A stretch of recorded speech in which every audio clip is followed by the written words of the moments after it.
Sea of Thieves has always called itself a shared world adventure, a place where every ship on the horizon means something, where every cannon fired tells a story, but lately, something feels different. The seas are more empty, the mechanics are still there, the weapons still fire, and yet the tension isn't the same.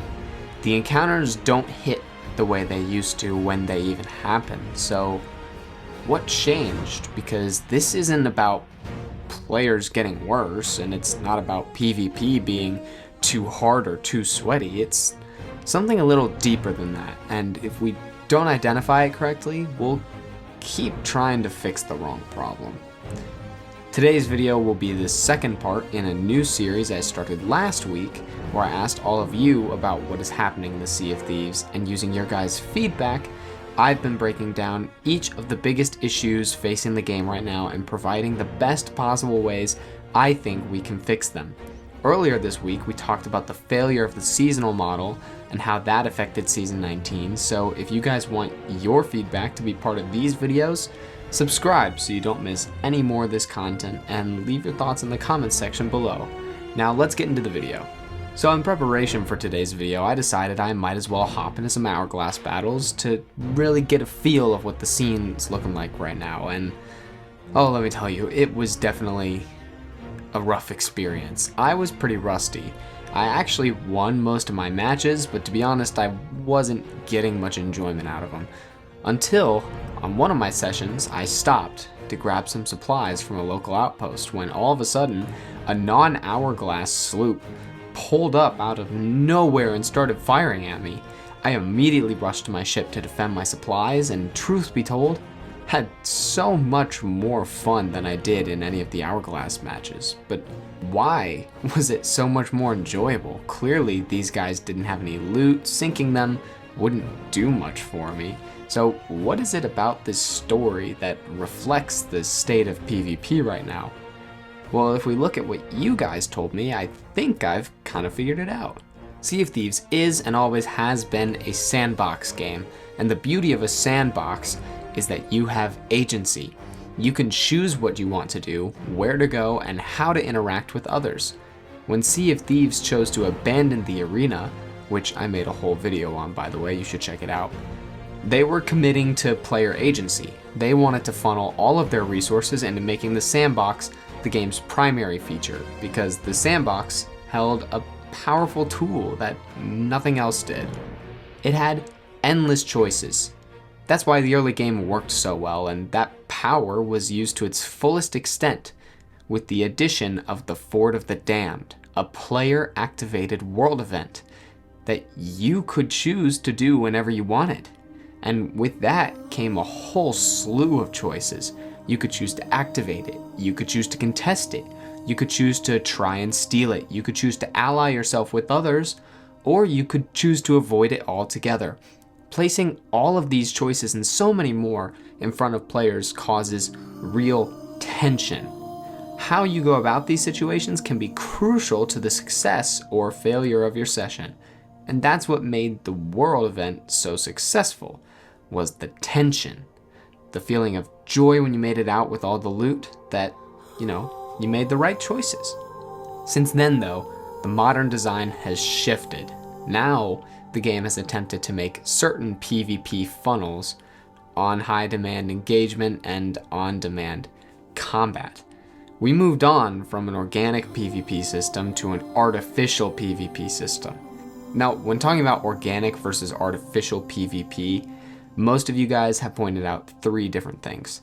The first, and one of the most controversial, is that many of you believe PvP is too oppressive in adventure mode. You don't like that you can lose several hours of work because a sweat pulls up on you, which can be really frustrating.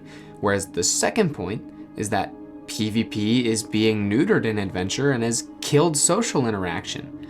Things like safer seas, divided populations, and social encounters aren't interesting anymore since there's no tension, and anyone who just wants to do a heist gets told to play Hourglass, leading us to the third point that almost everyone does agree on. Hourglass isn't enough. It's wildly repetitive, unrewarding, and boring. Sure, for true sweats and combat enthusiasts, who want to test their skills in a completely fair 1v1 setting, it does the job. But Hourglass combat removes almost all loot stakes, emotional investment, rivalries, and of course, tension, that word we keep coming back to. The point here is that Hourglass has zero narrative weight in a game that is built for you to make your own narratives, live your own stories. PvP has become instant rather than emergent, which has killed the meaningfulness behind it. I keep talking about tension throughout this video. Other than agency, what makes tension in any social encounter? Risk versus reward. And risk versus reward is hard to balance when the economy of your game is entirely broken. I've heard from both PvE mains and PvP mains in my comment sections, and they both reflect this issue. The PvEers say that the risk is always on them, despite the fact that they don't want to fight. They're the ones risking hours of work. They grind for hours, and it can be gone in seconds. Meanwhile, PvPers have been saying that there's no incentive to fight anymore because loot has become meaningless anyways because of the mass gold inflation, which leaves only their egos at stake when fighting. Both sides agree that the structure is broken. The hollow economy where loot doesn't matter leaves both of these sides unsatisfied in the end. PvP has always been an issue for this game though, especially now. Skill gaps are real. You can play the game for 300 plus hours and still not be great at PvP. I'm not the best at PvP at all, and that's important because most PvP games survive due to healthy skill floors and ceilings. Often skill-based matchmaking is kind of involved in that, but that's not really something you can do in a sandbox. That's what I used to love about the arena, despite what I said earlier about the negatives of artificial PvP interactions. Because the arena was a great environment for new players to practice quick and easy fights in a no-risk environment. This actually helped the skill gap decrease significantly when it was around. Arena is where I spent a lot of time when I first joined, and I learned all the basics from there. Now, though, there's not a great way to do that. Now players learn by getting sunk, mocked, and being told there's a skill issue, which won't build a sustainable community. And the less stable a community is, the emptier the servers are. And the emptiness of those servers is a serious issue. That brings us to one of the most heated debates in my comment sections actually, the effect of diving in general on the world. Diving removes almost all accidental encounters, surprise side quests, and organic adventures. It serves to increase grind efficiency and accessibility for people who want to focus on one thing, but that lowers meaningful buildup. The fear when passing by an enemy ship, the excitement when you narrowly avoid that Reaper galleon stalking the waters looking for you. Not that those even exist anymore because they're all playing Hourglass. With nobody sailing around the sandbox, organic encounters don't happen nearly as often, which removes any possibility of narratives, of rivalries, of tension. When it comes down to it, the core issue with PvP in Sea of Thieves is simple. Sea of Thieves PvP doesn't need more modes or balance tweaks. It needs restored stakes, organic friction, and a reward structure that makes fighting matter again. PvP isn't broken because players are toxic. It isn't broken because sweats exist. It isn't broken because casuals exist either. It's strained because the sandbox foundation is being replaced with meaningless systems. And Sea of Thieves works best when it feels unpredictable, not scheduled. Now, this would take a lot of work for Rare to fix, but I have 3 ideas on what could be done to start bringing back that classic feeling. First, rebuilding the feeling of risk versus reward. Bring back actual scarcity. Fix your economy so that loot really matters. Give us some gold sinks to spend our coin on. Dial down the giving away of loot and make us want it more. Secondly, restoring organic tension. We need to heavily restrict, if not remove entirely, diving in most contexts. Encourage long session escalation and increase server ship counts if that's even possible. In order for there to be thieves on the seas, we need ships sailing those seas. And the third thing is give the players a way to practice, something low stakes like Arena that's quick and easy and a good way to lower the skill gap and increase the fun of battles when they matter. Sea of Thieves doesn't need less PvP, it needs better PvP. Not louder, not flashier, and not forced, just better. The kind that happens because two crews see each other on the horizon and made a choice.